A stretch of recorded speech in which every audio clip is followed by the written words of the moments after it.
हमारे खुदावंद यीशु की अंजील मुकद्दस यूहन्ना के मुताबिक उसका 10वां बाब 22 से 30 आयत तक। उन दिनों में जब यरूशलेम में ईद तजदीद हुई और जाड़े का मौसम था और यीशु हैकल के अंदर सुलेमानी बरामदे में टहल रहा था, तब यहूदियों ने उसे आ घेरा और उससे कहा कि तू कब तक हमारे दिल को डामाडोल रखेगा?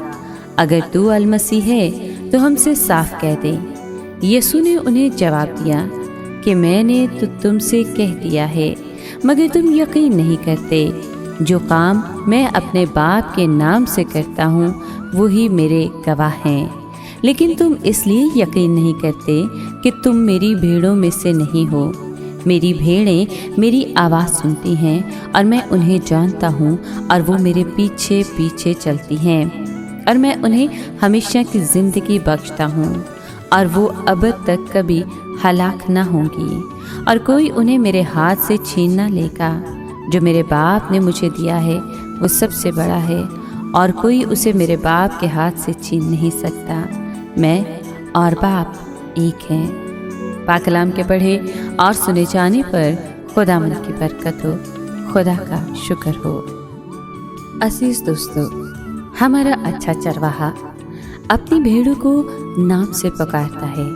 वो उसकी आवाज़ पहचानती हैं और अपने नाम से वो आपको बुलाता है, जो कि मसीह का नाम है। जब हम नए इरादे से यीशु मसीह की पैरवी करते हैं तो हमें अच्छा करने और खुदा से प्यार करने की तहरीक मिलती है।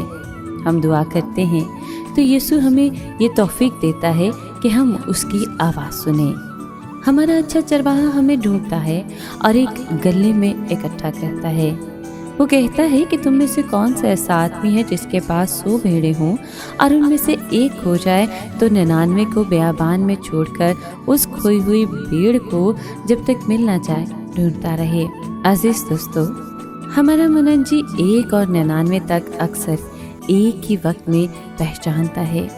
हमारा मननजी हमें ढूंढता है और तमाम जगहों से छुड़ा लेता है। ज़मीन के चारों कोनों से वो हमें पाक अहद और उसके कफ़ारे वाले खून से इकट्ठा करता है।